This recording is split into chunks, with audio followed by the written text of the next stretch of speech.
It plays out in the kind of a negotiating game we are seeing at the moment. I don't think it's helpful. It is crunch time this week. We need to see some real progress on backing down on some of the positions, because in the end we think Grexit is basically a lose-lose for any side. So I think unfortunately what we saw last week was very much a hardening of positions, and especially coming to the end of the week, where the German line became very clear that there's very little room for negotiations.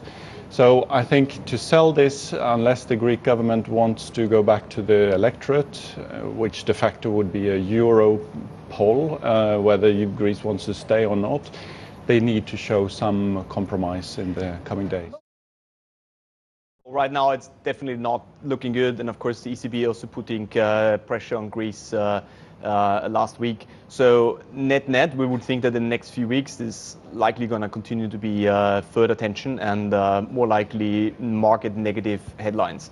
But our medium-term view, and medium-term I mean 2-3 month view, is definitely that ultimately common ground will be found. We think that both sides do have a strong interest in finding common ground. Of course, Greece has made a lot of progress.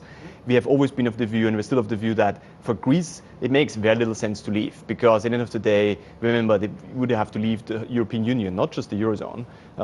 You would probably still have to run the same austere policies as before, because otherwise you're just going to get a lot of inflation and no growth.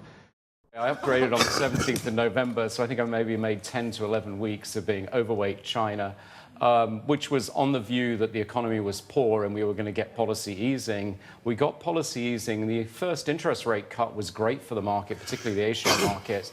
And then the reserve ratio cut was a complete damp squid. And, you know, I think if we're back to focusing on the economy, then that's going to be a problem for the market moving ahead. Wait a minute.